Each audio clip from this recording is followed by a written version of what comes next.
Assalamualaikum warahmatullahi wabarakatuh.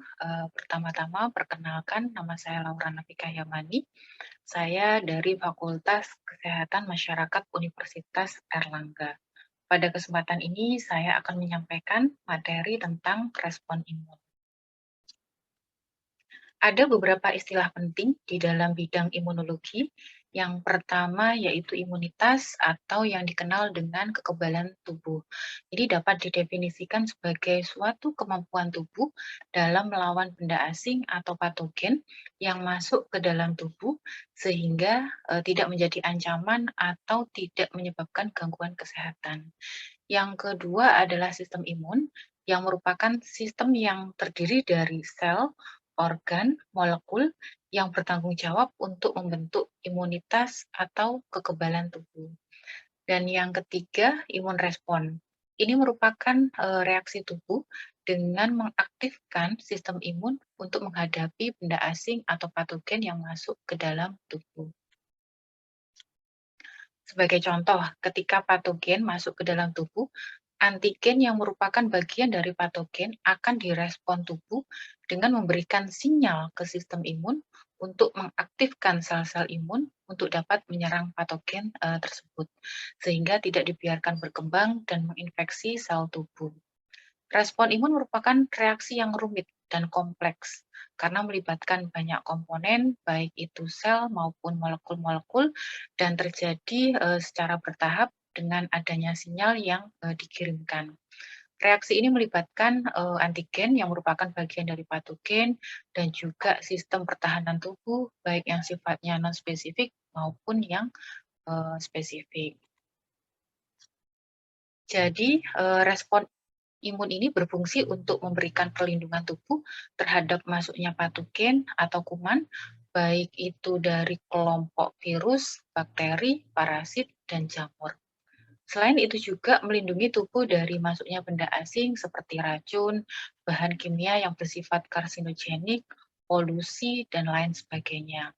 Sehingga masuknya benda asing atau patogen tersebut tidak dapat merusak sel tubuh. Struktur dari sistem imun tidak seperti dengan sistem tubuh yang lain, karena keberadaan sistem imun tidak hanya pada organ atau pembuluh tertentu, tetapi organ sistem imun ini ditempatkan pada seluruh tubuh. Dan organ yang bertanggung jawab untuk menghasilkan sel-sel imun ini disebut sebagai organ limfoid. Sedangkan sel limfosit merupakan sel imun yang memegang peranan penting di dalam sistem imun. Sistem imun ini bekerja dengan melibatkan sistem tubuh yang lain, seperti sistem integumen sebagai pertahanan lapis pertama tubuh dan sistem sirkulasi darah sebagai pertahanan lapis kedua dan ketiga tubuh. Sistem imun ini akan memproduksi antibodi yang digunakan untuk melawan antigen. Ini merupakan anatomi dari sistem imun yang terletak di seluruh tubuh, terdiri dari organ primer yang ditandai dengan warna kuning, yaitu sumsum tulang dan timus, sebagai penghasil dan membantu proses pematangan dari sel imun, dan organ sekunder yang ditandai dengan warna biru, seperti kelenjar getah bening, limfa, tonsil, dan lain-lain. Organ ini membantu untuk proses distribusi sel-sel imun dan berperan untuk melindungi tubuh dari kerusakan akibat zat asing. Ini secara detailnya peran masing-masing di dalam sistem imun. Yang pertama, sumsum tulang merupakan jaringan yang memproduksi darah, di mana di dalam sumsum tulang berisi sel punca yang nantinya akan mengalami perkembangan dan perubahan menjadi berbagai tipe sel darah, yaitu sel darah merah, sel darah putih, dan keping darah. Terutama di dalam sumsum tulang ini berfungsi untuk memproduksi sel darah putih atau yang disebut sebagai leukosit yang berperan dalam kekebalan tubuh. Dan yang kedua, timus merupakan organ yang membantu proses pematangan dari sel-sel limfosit. Ketiga, limfa bertugas untuk menyaring darah, untuk membuang atau menghilangkan sel darah merah yang sudah tua atau rusak, maupun juga untuk menyaring agen infeksi yang masuk ke dalam tubuh. Yang keempat, kelenjar getah bening, fungsinya hampir sama dengan limfa, yaitu menyaring sel mati, maupun, antigen. Kemudian yang kelima, pembuluh limfa, untuk mengangkut sel imun atau limfosit dari kelenjar limfa ke sirkulasi darah atau jaringan. Ini merupakan sel-sel imun yang dibentuk dari sumsum tulang, berasal dari sel punca dan kemudian mengalami diferensiasi menjadi limfosit atau bentuk agranulosit dan granulosit. Granulosit, yang terdiri dari neutrofil, eosofil, basofil, makrofag, dan sel dendritik, berperan dalam sistem pertahanan tubuh yang sifatnya nonspesifik, yaitu melakukan proses fagositosis atau inflamasi. Sedangkan limfosit sel B dan sel T ini berperan dominan dalam sistem pertahanan tubuh yang sifatnya spesifik untuk menghasilkan antibodi dan sel memori.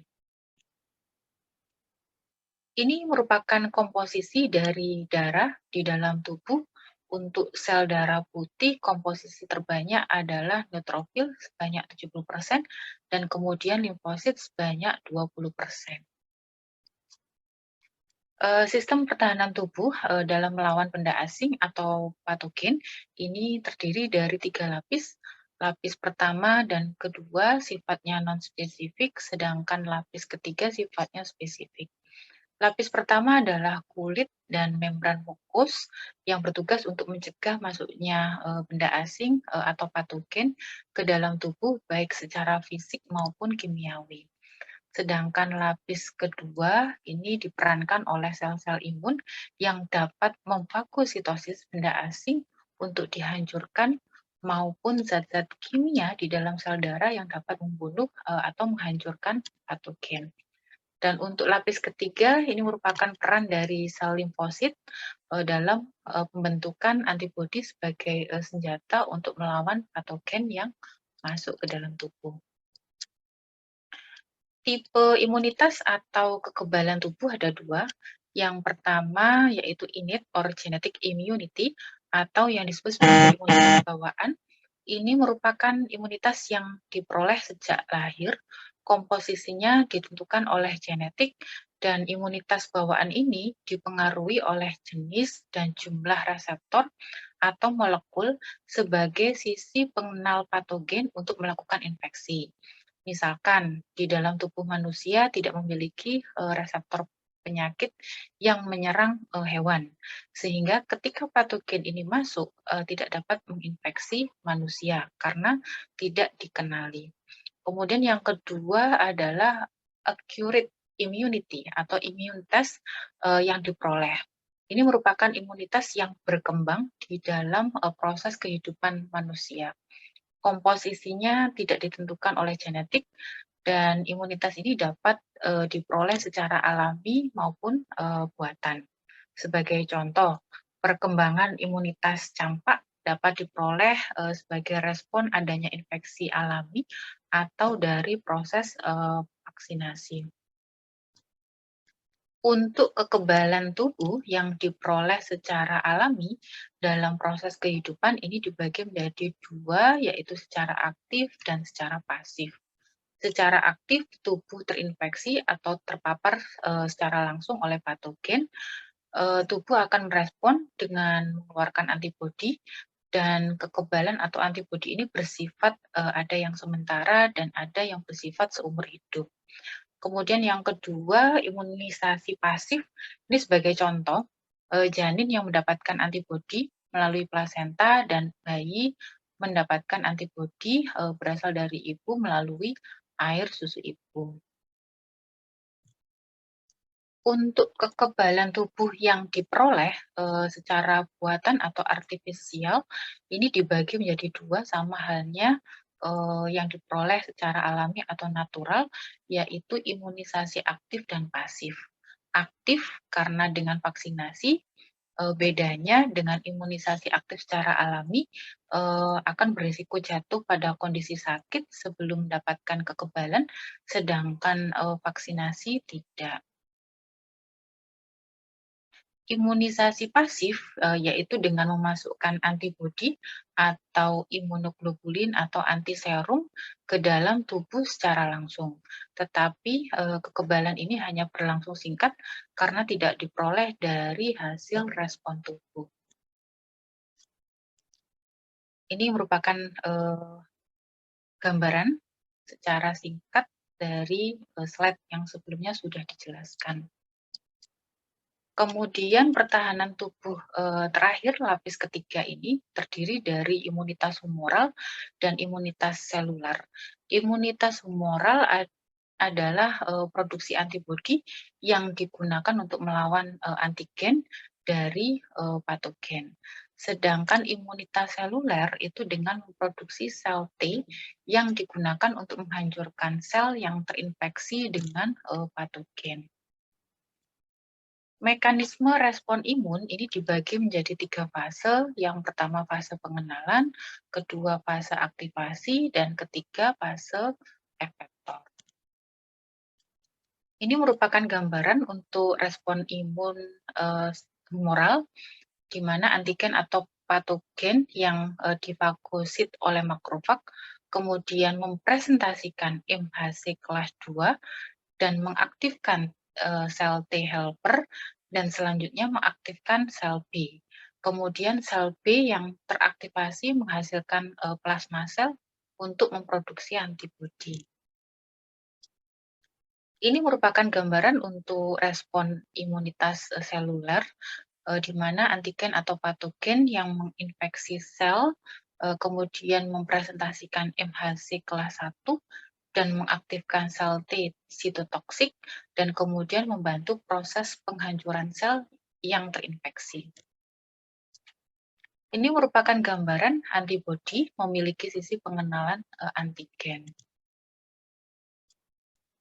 Respon antibodi primer ini terjadi lambat dan tidak bertahan dalam waktu yang lama. Sedangkan respon antibodi sekunder ini terjadi dalam waktu yang cepat dan kuat setelah terjadi respon antibodi primer, dan respon antibodi sekunder selain bertahan lama juga dihasilkan dalam jumlah yang lebih banyak. Reaksi pengikatan antibodi terhadap antigen di dalam tubuh akan mengaktifkan proses penghancuran kompleks dari antibodi dan antigen, sehingga mencegah adanya infeksi patogen ke sel tubuh. Berikut adalah faktor-faktor yang mempengaruhi pembentukan antibodi, antara lain faktor genetik, kemudian usia, status imunitas, rute administrasi, paralel patogen, antigen yang masuk, adjuvan, kondisi gangguan imunitas, dan kemungkinan adanya efek dari antibodi lain yang sudah terbentuk. Mungkin itu yang bisa saya sampaikan. Terima kasih atas perhatiannya. Wassalamualaikum warahmatullahi wabarakatuh.